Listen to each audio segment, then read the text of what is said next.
রাধে রাধে। আমি মানসী, আর আমার ইউটিউব চ্যানেলে আপনাদের সবাইকে স্বাগত জানাই। আশা করছি আপনারা যে যেখান থেকে আমার এই ভিডিওটি দেখছেন সবাই খুব খুব ভালো আছেন।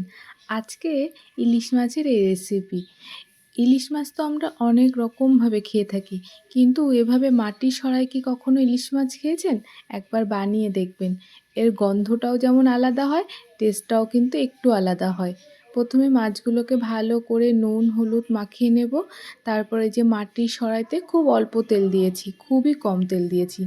তারপরে মাছগুলোকে সুন্দর করে সাজিয়ে দেব।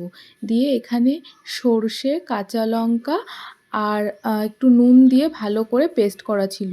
দুরকম সর্ষে ছিল, সাদা আর হলুদ। এবার বেশ ভালো মতন একটু জল দিলাম, মানে মাছগুলোকে ঢেকে দিলাম। দিয়ে নুন আর একটু সামান্য মিষ্টি আর একটা লঙ্কা দিয়ে ঢেকে দিলাম। এটা 15 মিনিট ঢাকা থাকবে, একদম লো হিটে কিন্তু রান্নাটা হবে। তারপরে 15 মিনিট পরে ঢাকনা খুলে দেখুন এরকম কতটা জল শুকিয়ে গেছে দেখছেন। ব্যাস, রান্নার কিন্তু আর কিচ্ছু নেই, শুধুমাত্র ওপর থেকে একটু সর্ষের তেল ছড়িয়ে দিলেই কিন্তু রান্না রেডি। কেমন লাগলো জানাবেন।